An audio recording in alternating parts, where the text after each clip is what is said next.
3 days before everything went completely sideways in my neighborhood, a woman from the HOA drove her luxury SUV straight into my workshop, parked it inside, locked it, and calmly told me I wasn't allowed to move it. The craziest part? She genuinely believed she had every right to do it. By Sunday night, that same woman would be standing in the dark beside her lifeless vehicle, staring at me like I had destroyed her life, when in reality, every single thing that happened was a direct result of her own decisions. My name is Ethan Mercer. I'm 43 years old, and I build custom metal furniture for a living. Nothing flashy, dining tables, fireplace mantels, industrial shelving, the kind of pieces people invest in when they want something that actually lasts. My workshop sits behind my house at the edge of a quiet subdivision outside Knoxville. From the street, it's nothing special, but to me, it's everything. Every morning smells the same: coffee, steel dust, motor oil, fresh-cut oak. If you ever had a place where the world just disappears the second you step inside, you know exactly what I mean. That workshop was my refuge. The one place nobody could tell me what color my mailbox should be or how tall my grass needed to be. Unfortunately, there was one person in the neighborhood who couldn't stand that idea. Her name was Cynthia Palmer. Every HOA has that one person who treats neighborhood rules like federal law. Cynthia wasn't just that person. She was the president. She wore expensive golf outfits, even when she wasn't golfing, carried a leather binder everywhere, and spoke like she was permanently running a board meeting. Most people avoided her. I tried to. For nearly 5 years, she sent me warning letters about things nobody else cared about: my trash cans, my truck, my fence, even the color of my shed. One time she knocked on my door and complained that my wind chimes were visually disruptive. I still have no idea what that means. But underneath all those complaints, I always felt there was something else going on. She didn't just dislike my workshop. She hated that she couldn't control it. It sat at the very back corner of my property, outside the normal sight lines of the neighborhood. Every time she came around, she'd find an excuse to stare at it, question it, comment on it.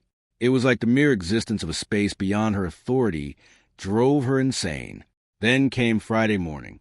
I had been planning a fishing trip for almost 2 months. The truck was packed, the cooler was ready, rods lined up, everything set. All I had left to do was sweep the shop floor, lock up, and hit the road.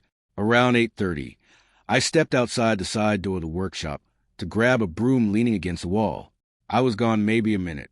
When I came back around the front corner, I froze. There was a black Mercedes SUV sitting right in the middle of my workshop, not in the driveway, not nearby, inside, parked neatly between my welding table and tool chest like it belonged there. For a second, I thought I'd lost my mind. Then I heard heels clicking on concrete. I turned toward the driveway and saw Cynthia walking away without the slightest hesitation, like she just parked at a grocery store. That's when I knew my peaceful fishing weekend had just turned into something else entirely. Cynthia. I didn't shout. I didn't run.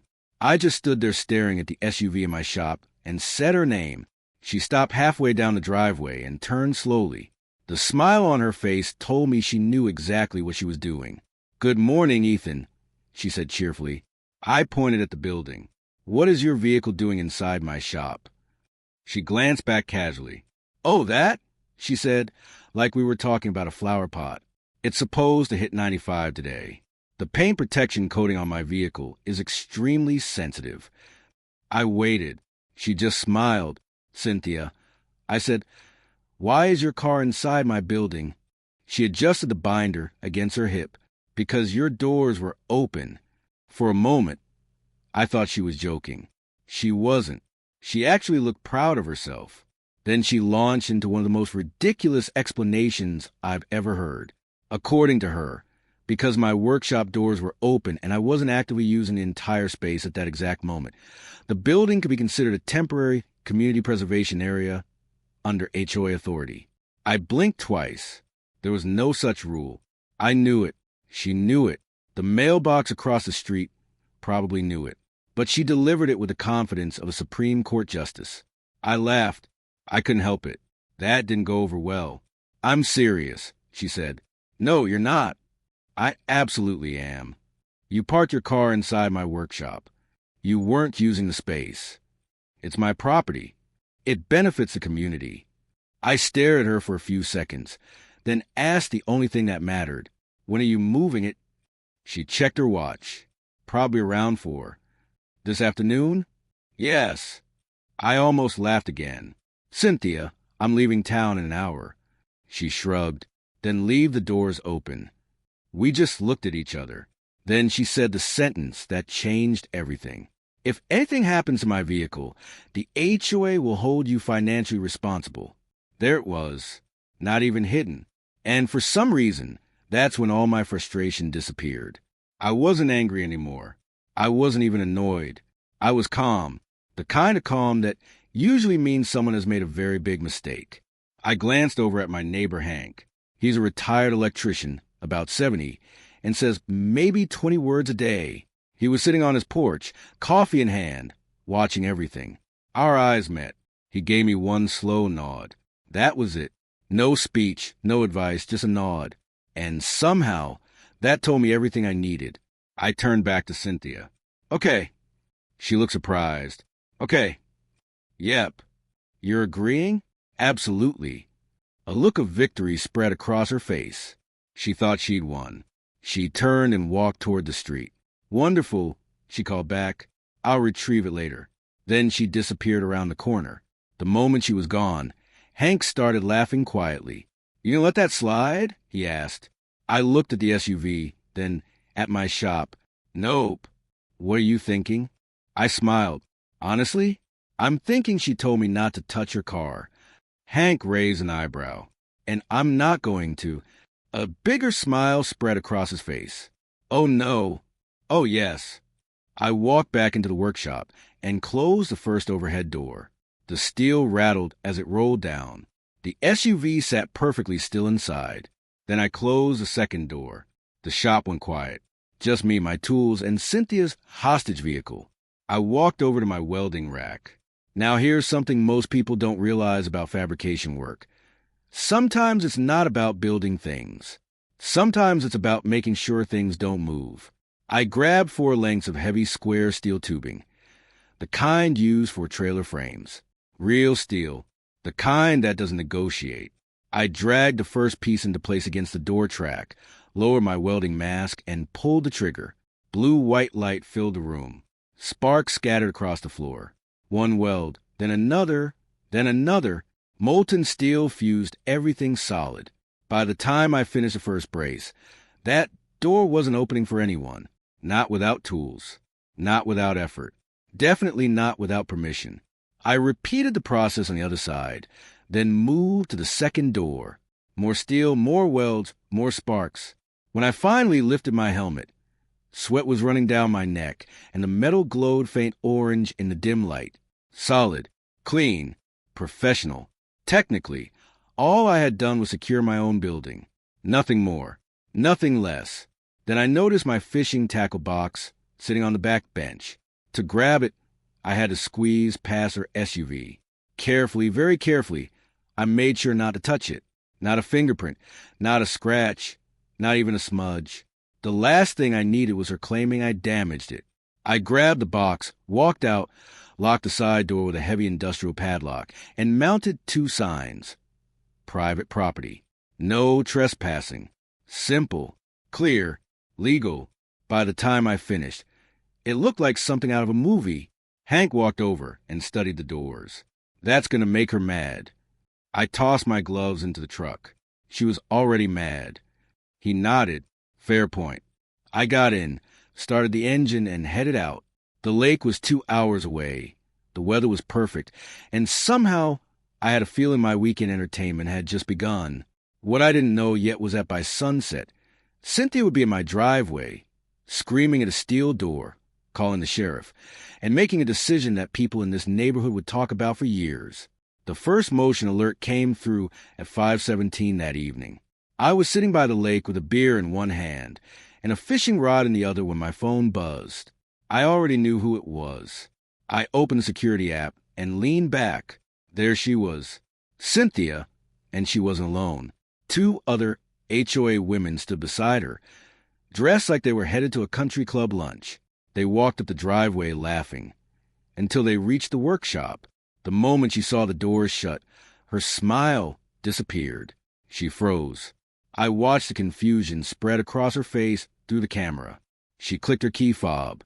Inside the shop, the Mercedes chirped. Her smile returned for about 2 seconds. Then she grabbed the door handle and pulled. Nothing. She pulled harder.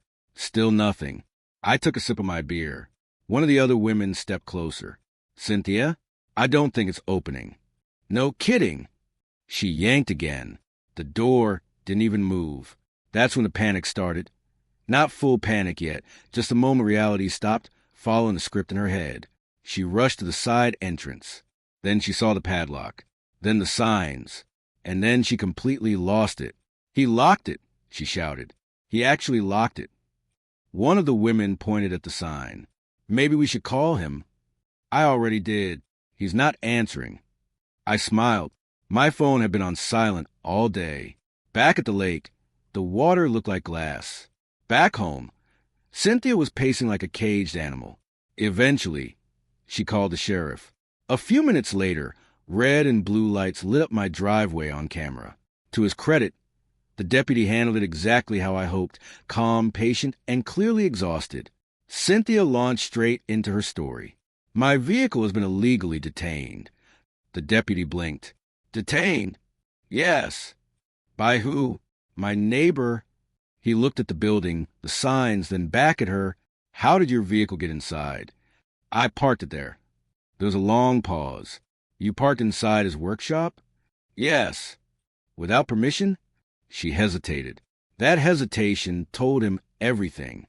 "Ma'am," he said, "this is private property." "But he trapped my car." "Did he move it?"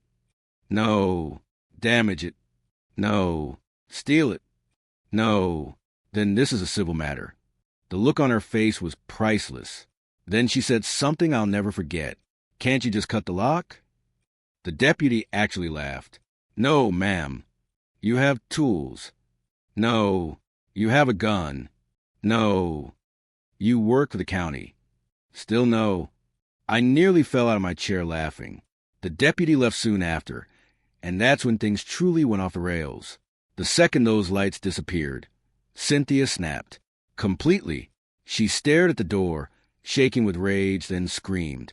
Not yelled, screamed. Then she charged it. Now, commercial steel doors are built to handle storms, impacts, abuse. Cynthia, unfortunately, was wearing fashionable shoes. The outcome was predictable. Her foot hit the door. The door didn't move. Physics chose a winner. It wasn't Cynthia. She let out another scream, very different this time, hopped backward, lost her balance, and landed flat in the grass. Her HOA binder flew, paper scattering everywhere. One friend gasped. The other looked like she wanted to disappear. Meanwhile, I was laughing so hard people nearby turned to look. The rest of my weekend? Peaceful. Apparently not hers. According to Hank, she came back multiple times, made multiple calls, filed multiple complaints, and achieved absolutely nothing. Sunday evening, I returned home. The neighborhood looked calm, quiet, normal. Hank was on his porch waiting. Good fishing? Excellent. He pointed at the shop. Your fan club stopped by 6 times. I smiled, grabbed my angle grinder, and 10 minutes later, the wells were gone. The braces dropped. The door rolled open. And there sat the Mercedes. Exactly where she left it. Like nothing had happened. 5 minutes later, Cynthia showed up. She marched inside, got in, and pressed the start button. Nothing. She tried again. Nothing. Again. Still nothing. The battery was dead. She stepped out slowly and looked at me. You touched my vehicle. No. You did something. No. Then why won't it start? I shrugged. Maybe because you left the electronics running for 3 days. And then it hit her. The radio. The dashboard. Accessory mode. She had drained her own battery. There was no villain. No sabotage. No revenge. Just consequences. For a few seconds, neither of us spoke. Then she looked away. For the first time since I'd known her, she had absolutely nothing to say. A tow truck arrived about an hour later. The Mercedes disappeared. By the next morning, my workshop was mine again. 3 weeks later, Cynthia resigned from the HOA board. Officially, stress. Unofficially, people have their opinions. Even now, years later, neighbors still talk about that weekend. Some think I went too far. Others think I was more patient than they would have been. Honestly, I still don't know. Maybe there was a better way. Maybe there wasn't. What I do know is this: no one has parked inside my workshop since. And Cynthia never questioned my doors again. So let me ask you, if someone parked their car inside your private property and acted like they owned the place, what would you have done? Call a tow truck? Call the police? Or handle it the way I did? Because even now, people around here still argue about who was right and who crossed the line.